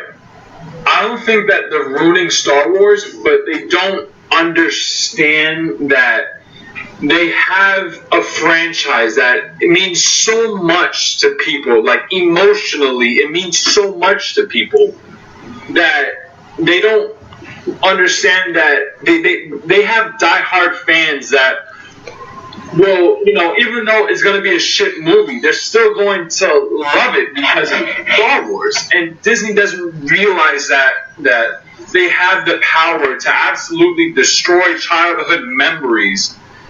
And I feel like they're not taking the right approach to make new movies, make new games, make comic books. Even though, granted, the comic books, I don't know if you read them, they're very fucking good. I really do enjoy it. Okay. They're really good. Yeah. I read them. Wait, the Disney ones or the ones before? Disney. Okay. They just released a comic book where Darth Vader's. They just released a Darth Vader comic book. Interesting. I already told you about that, Marcos. I actually don't remember you telling me that. Okay. Well, I know where our friendship stands. Hey, guy, I told you that shit caught on. Okay. Me personally, I think I'm with you, guy. I don't think Disney's ruining Star Wars, but I do think they don't understand what makes Star Wars so special. With the movies alone, they are riding on nostalgia's hype. They're not taking the risk necessary. They're keeping it too safe, and they're just telling stories that we've already heard before. With Rogue One and Solo, that's just one of many stories that they can tell. And whether you love or hate Rogue One or not, that's not the best that they could do for an anthology. And Solo, it's like writing the name of a well-recognized character. And just like what Gene says, a story of the Old Republic. The Mandalorian's live-action TV show that's been confirmed was an excellent idea, if you ask me. Disney has the power, money, and resources to fucking do this. But they're not. For what we have, I may like The Last Jedi, but I still think that what they're doing is still they can do so much amazing things with this franchise, but they're just catering to the nostalgia. And I feel like they do have the chance to redeem Star Wars, but they need to do it. Fire fucking Kathleen Kennedy and give us a better fucking president for Lucasfilms. Yeah, I agree. I 100% agree. Because Kathleen Kennedy is definitely the one that doesn't know shit. You can say J.J. Abrams and Rian Johnson are to some extent a fan of Star Wars, but Kathleen Kennedy doesn't know shit. Yeah. I think I agree with you guys as Disney is not ruining Star Wars. I would say that they're mishandling Star Wars, but that's definitely the better word. Ruining it. Yeah. I would not say that they're ruining Star Wars, but I do see that they're mishandling it, making anthology films that people don't really give a shit about. I want my Obi-Wan movie. Except for Kenobi. But I think with the recent new stuff with Star Wars Episode 9 and Star Wars Jedi Fallen Order, with the Mandalorian TV show coming out, Star Wars The Clone Wars Season 7, I think Star Wars has an even brighter future. Yeah. And with I want to say this, but the Star Wars land that Disney's building, who the fuck is not going there? Oh, I would love to go there. Which Star Wars fan is not gonna go there? Come on. Guy. If I ever come back to Florida, stop by Florida, we're going there. Oh yeah, sure. Get him. Now, sorry. No, but that's just my whole take on it. They're completely not ruining Star Wars. They just got shot a little bit, and they're gonna walk it off, but they'll be okay. Contradictory. I would think that they're actually building up Star Wars to make it better, but that's highly debatable. Yeah, we'll see it when it happens. Star Wars, now that it's owned by Disney, it ain't going anywhere. We're gonna still keep it till the day we die. Now, I do need to ask, do you think that the hype for Star Wars is dying? And if so, why? Okay. Fuck. Ever since The Last Jedi, you have to understand, Star Wars, it wasn't built off comic books, it wasn't built off TV shows, it was built off of movies. And knowing that a Star Wars movie, and something that has to do with the Skywalker lineage, which is the whole point, for right now, which is what makes Star Wars, it really, they lost a lot of fans with The Last Jedi, and it's the truth, because I know people that they love Star Wars, but ever since The Last Jedi, they absolutely just despise it, because they ruined that movie, even though it had so much potential, And they really did. I think that it's not dying, but it's not the same as it used to. Yeah, because remember how everybody was so excited when The Force Awakens was announced? Yeah. I remember that day like it was yesterday. It was such a good feeling when Force Awakens, when the second trailer of Force Awakens came out. Yeah, agreed. What about you, Gene? I don't think Star Wars, the hype for Star Wars is dying. Actually, I think it's actually building up. I think the hype is still going, and it's increasing because with Episode 9, with Jedi Fallen Order, Star Wars Celebration, like everybody was really excited for that. We have a fucking Star Wars Day. Right. I don't think the hype for Star Wars is dying. Contradictory. I think it's increasing. Okay. I think the only reason why I would consider it being dying is just the fact that we keep getting a Star Wars movie every year. But, you know, I can really only say that because Solo came out in May rather than December, rather than the traditional December like all the other Star Wars films, including what Episode 9 is going to go for. Like, I can see it getting a little bit, like, too much. But I think after Solo, they are taking, like, a breather with the anthologies and all the other Star Wars films that they have in project. But regardless, but once again, I thought the hype was kind of done until the Episode 9 trailer came out, and I'm not gonna lie, I'm pretty excited for it.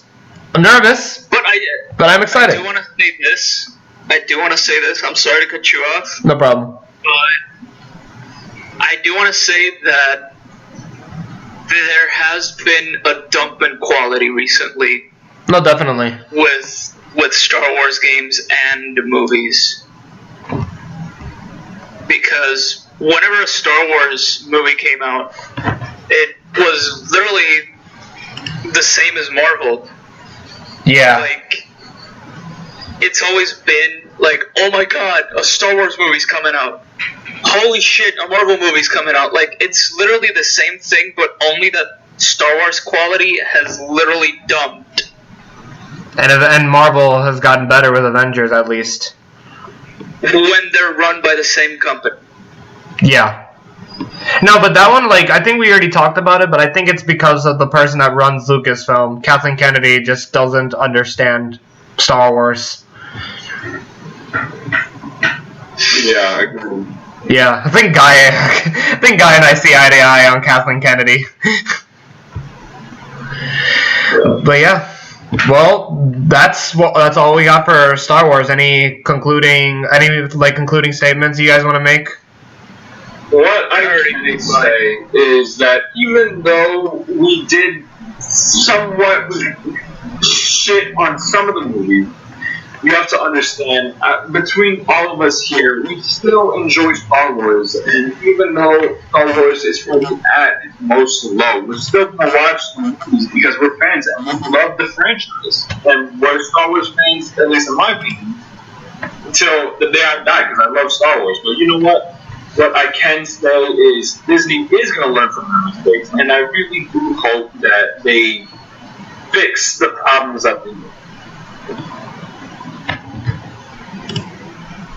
Okay. Yeah, I think we're all in the same boats. We're all fans of Star Wars till the end, and we all want to see it grow. We don't want to see it dwindle. We don't want the fan base to be as divisive that it is today. But we can only hope. But we're all gonna be one way or another. Whatever happens, we're all gonna be Star Wars fans. But just the outcry is just that we just want better movies that you're making right now. Yeah. Well, this was an interesting little podcast that we have. I don't know about you, but I had a good time with it. I enjoyed talking to you guys about Star Wars. No matter how one-sided it is or how heated it can be, regardless, we all enjoy Star Wars. And I had a good time. I hope you guys did as well. Oh yeah, I had a good time. Yeah, definitely. All right, so thank you guys for sticking with us in this podcast, and I'll see you guys in the next SlutCast, with whatever whatever we have in mind, whether it's Avengers, Mortal Kombat, Kingdom Hearts, Smash, anything that we have in our disposal, we'll bring it to you. So thank you guys once again for watching, and I'll see you guys next time. Peace.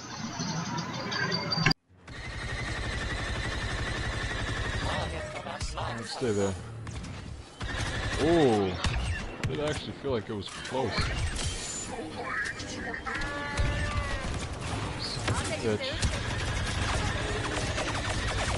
Oh no, I had him, man. Teammates, what happened?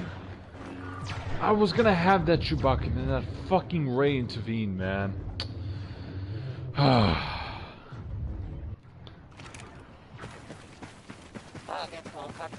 was gonna have that shit.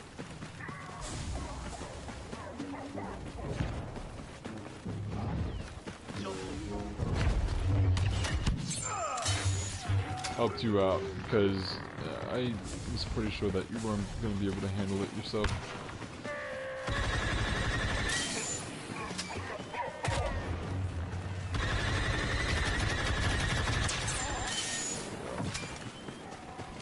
Okay, is this Ray really fucking running?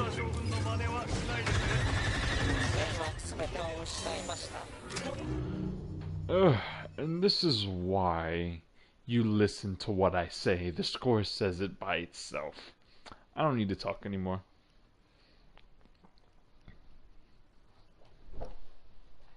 Just let me see that first place and I can end this stream. Boom. There you go. Ugh. Alright, so with that being said, I'm actually going to go ahead and end this stream. If you guys have enjoyed it, I might do it. I do play this game a lot, so I will try to stream it a little bit more often.